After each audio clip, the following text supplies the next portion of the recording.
Hi guys! For today's video, gagawa naman tayo ng mango graham. Noong nakaraang video, ang ginawa natin ay avocado graham, diba? So, ngayon mango graham naman. So, start na tayo.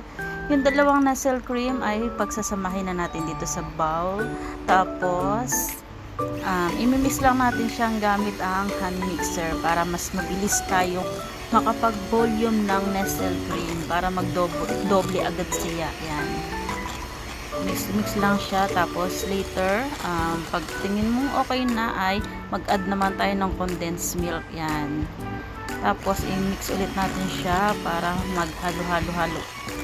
Napakadali lang naman gumawa ng mga ganitong dessert, diba guys? Kasi kahit nga elementary student kayang gawin to kasi sobrang dali lang dahil wala kang lulutuin kundi paghahalo-haluin mo lang yung mga sangkap. Ayan, mix lang natin siya ng i-mix, pero sa tingin ko yan, nagdodoble na siya, nagdodoble na yung volume nitong ating nasal cream. Yan,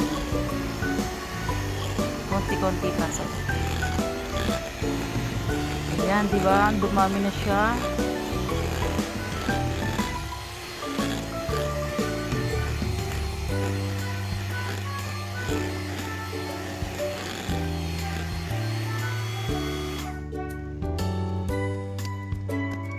Ayan guys, okay na siya. Ngayon ay prepare na natin ng ating paglalagyan ng graham crackers. Ngayon, kumuha lang ako ng milk. Pwedeng evap, pwedeng fresh milk. Actually, kahit tubig lang pwede. Basta mabasa lang natin yung ating graham crackers para madali siyang lumambot. Yan. Kasi minsan hindi siya lumalambot agad kapag yung diretso crackers lang. Mas masarap yung malambot na yung crackers niya. So ito na, i-ready na natin siya. Ayan. Ayan. First, basain natin yung ating crackers. Ayan. Ihilera lang natin siya sa lagayan. Tapos siguro mga 3 patong ang ginawa ko dito kasi mataas yung ating tray na ginamit, kaya 3 layers na lang ang ginawa ko sa kanya. Ayan, diba guys, madali nang lalambot ang ating crackers kasi binasa natin siya ng milk. Guys, kahit water lang pwede na ha.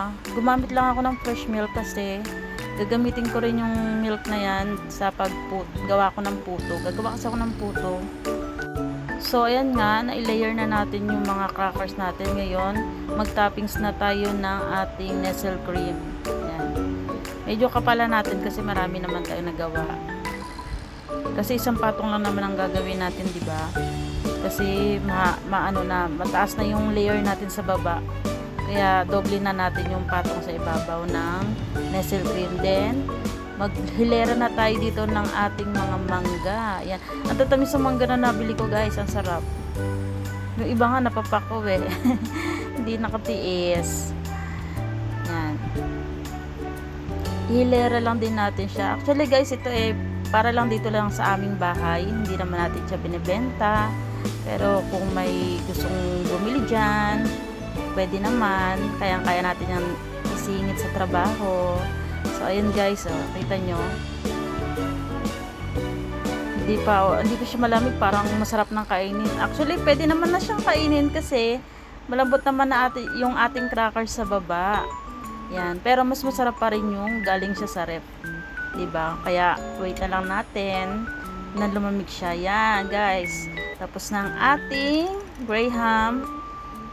mango graham, sorry. Then, lagyan natin sa ibabaw ng crushed graham. Yan. That's it for today's video, guys. Thank you for watching. Bye!